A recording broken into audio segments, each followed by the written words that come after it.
Hey there guys, today I'm going to be reading you a story that I actually didn't write. This is a Darkwing Duck story, and since I love Darkwing Duck and I even have him as my profile picture for this channel, I figured I'd read one of his stories. Now I do plan on writing some fan art stories of him, stories of my own that are sneeze related. Some may not be, but I think most of them will be. So yeah, I do want to share those with you at some point. But anyway, so let's get going. Oh, and while I read this, I will also make myself sneeze. So I will sneeze at some point in this video. Okay, so without further ado, let's get started. The streets of downtown St. Canard were dark and quiet. All the stores were closed for the night. At Max's diner, Max was sweeping the floors when he heard the door open. "Sorry, we're closed," Max said as he turned towards the door. But when he saw the cloaked figure standing there, Max stopped and smiled. "Hey," Max said excitedly. "I recognize that cloak and hat. You're Darkwing Duck, mysterious protector of the city. You're my idol." Max stopped sweeping. "I bet you must get hungry fighting crime all night." "Mr. Darkwing," he said, "what can I get you?" "Your money or your life," the cloaked figure answered. He moved his hand out from under his cloak and pointed a gun at Max. "This must be a joke," Max said, hoping it was. "This is no joke," the cloaked figure answered, snarling. "Give me your cash now." Later, near the St. Canard shopping mall, a peaceful night was Hold on.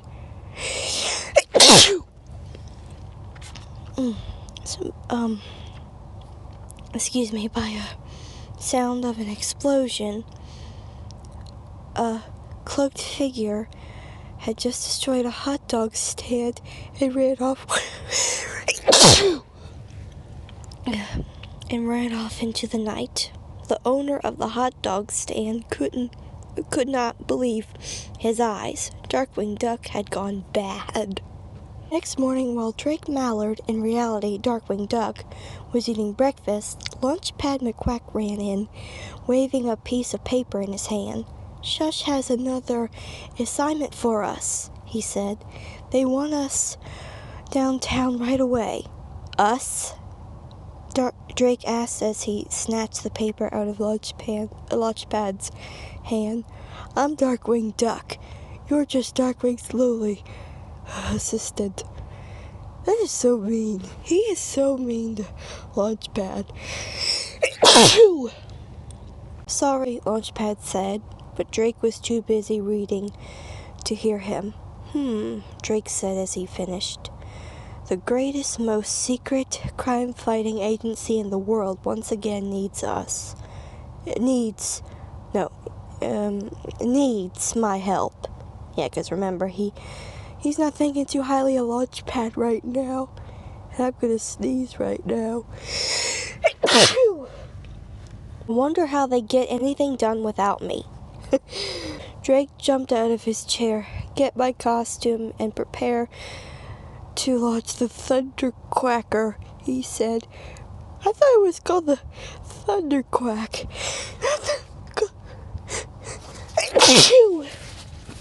"It's time for Darkwing Duck to save the city." But Darkwing was in for a shock. The moment he entered Shush's headquarters, a pair of huge arms grabbed him. He was carried to Chief J. Gander Hooter's office. Hooter said, Okay, where was I? Oh yeah, he was carried to Chief J. Gander Hooter's office. Hooter sat behind his desk reading a newspaper. He shook his head sadly when he saw Darkwing. "A dozen crimes in one night," Hooter said. "I never thought I'd see the day that Darkwing Duck would go bad." Hooter held up the newspaper to show Darkwing the horrible headline. Darkwing gulped. "I didn't do any of that," he said, but he could see that Hooter didn't believe him. And so, with a burst of speed, Darkwing slipped loose and ran. "I've got to prove I'm not a crook," he said as he made his escape, "and I can't do that behind bars." Darkwing stayed out of sight until dark. Then he moved across the rooftops of St. Canard, hiding deep in the shadows, searching for the fake Darkwing, and soon he found him. The impostor was busy spray painting graffiti on a wall. Darkwing leaped from the rooftop and landed in front of him. For some reason, the impostor seemed happy to see Darkwing.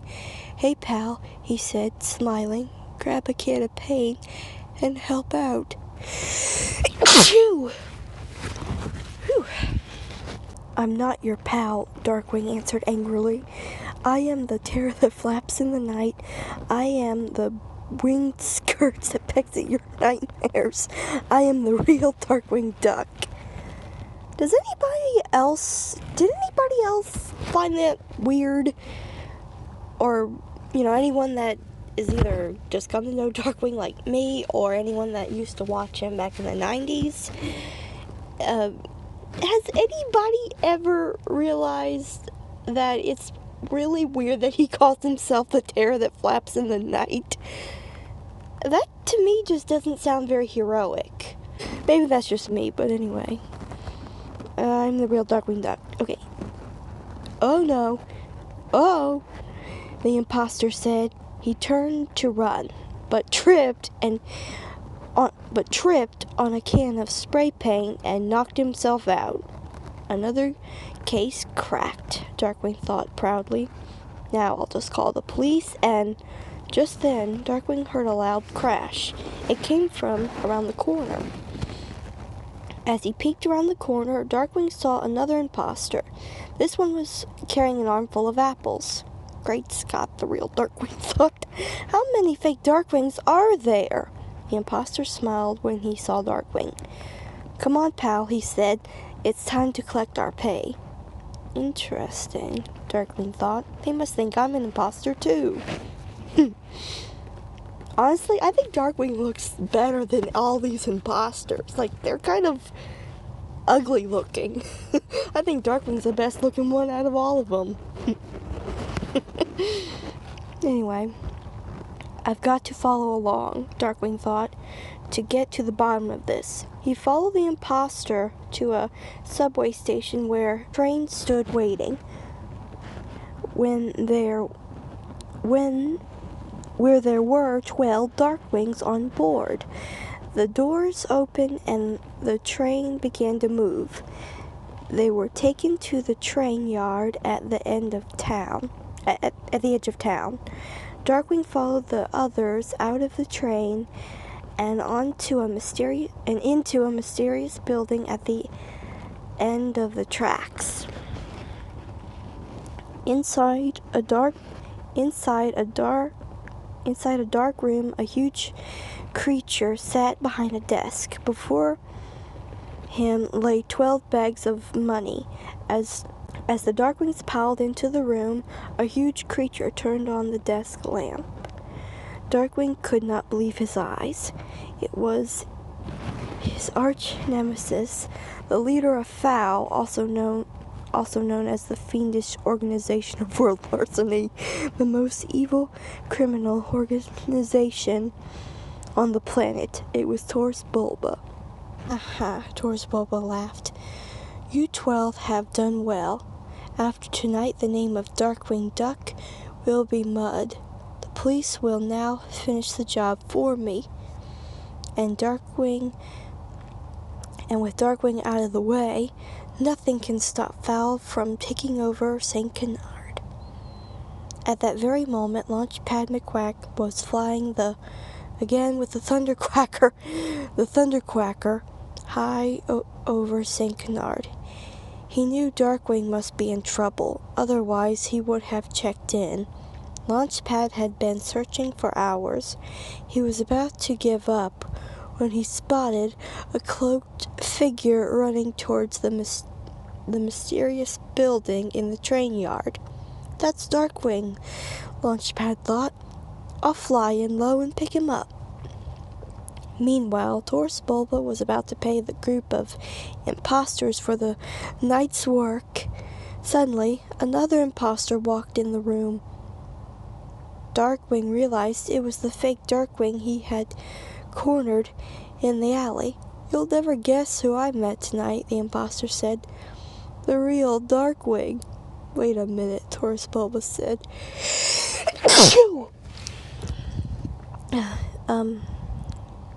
Wait a minute, Taurus Bulba suddenly bellowed. "I hired 12 fake Darkwings, and now I count 13. And that's actually another error, because where Darkwing was starting to follow them, it said there were 12. But if this guy wasn't there, then there only should have been 11. Because Darkwing made 12, but now that this guy's back, there's 13. So yeah, there's a couple errors in this book. 13, the real Darkwing thought, gulping. "My unlucky number." 13 has always, I guess, been looked at as an unlucky number. In this case, it is for Darkwing. Everyone in the room looked at each other. Then they slowly looked at Darkwing. "He's the one," one of the imposters shouted. "Get him!" "No," Taurus Bulba roared as he leapt over his desk. "He's mine. Darkwing is dead meat." Taurus was about to grab Darkwing when he heard a low buzzing sound. The thunderquacker, again with the thunderquacker. The thunderquacker came crashing through the roof. The imposters were taken by surprise and raced out the door. Taurus Bulba knew his plan had failed. "We'll meet again, Darkwing," he screamed. "And next time you're a dead duck." Then he leaped out of the window. Inside the thunderquacker, Launchpad looked glum. "I wanted to fly in low," he said, "but not this low." "Just start the engine and take to the skies," Darkwing said as he hopped aboard. "We can't let those imposters escape." Launchpad turned the key. The engine groaned and sputtered and fell silent. "I think she's broken," Launchpad said.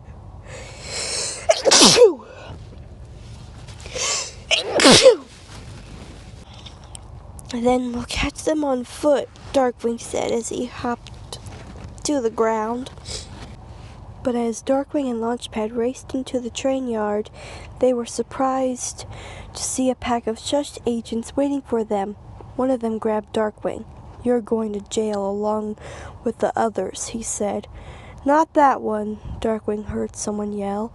It was Chief Hooter. "We heard the crash and came running," Hooter explained. He pointed at the imposter Darkwings and smiled. "Those copy ducks are the evidence, or those copy ducks are all the evidence we need to prove you're innocent." "Welcome back, Darkwing." "But what about Taurus Bulba?" Launchpad asked. "He must have jumped in the water to escape," Hooter said. "But he'll be back, and next time you'll get him, right, Darkwing?" But Darkwing didn't answer. He and Launchpad left to begin a long walk back to the Mallard household. "I've got to admit, you saved the day," Darkwing said. "Not bad for a lowly assistant," Launchpad answered. Darkwing smiled at his old friend. "What do you mean, lowly assistant?" he said. "From now on, we're partners." "But weren't you partners before?" I'm telling you, I don't think they had figured out some things about the show when this book came out, because there's a few errors in this thing. It's a great story, there's just some errors.